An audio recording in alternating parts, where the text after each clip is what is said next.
Chief justice of India B R. Gavai पर भरे court में जूता फेंका गया। जूता फेंकने वाले ने हमले के बाद कहा, सनातन का अपमान नहीं सहेंगे।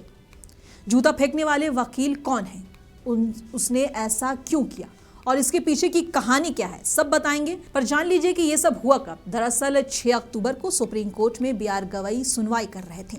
इस दौरान राकेश कुमार नाम का एक वकील सीजीआई के करीब आता है और उन पर जूते फेंकने की कोशिश करता है। इससे पहले कि जूते वहां तक पहुंचते, पुलिस ने उसे हिरासत में ले लिया, लेकिन वो ये कहकर चीखता हुआ दिखा कि हम सनातन का अपमान नहीं सहेंगे।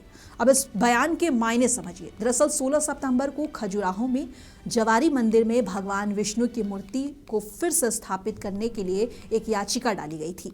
इस याचिका को खारिज करने और सुनवाई के दौरान दिए गए बयानों को लेकर सीजीआई बी.आर. गवई का सोशल मीडिया पर काफी विरोध हुआ था। तब मुख्य न्यायाधीश ने इन टिप्पणियों का संज्ञान लेते हुए कहा था कि किसी ने मुझे बताया है कि मैंने जो टिप्पणियां की हैं उन्हें सोशल मीडिया पर वायरल किया जा रहा है।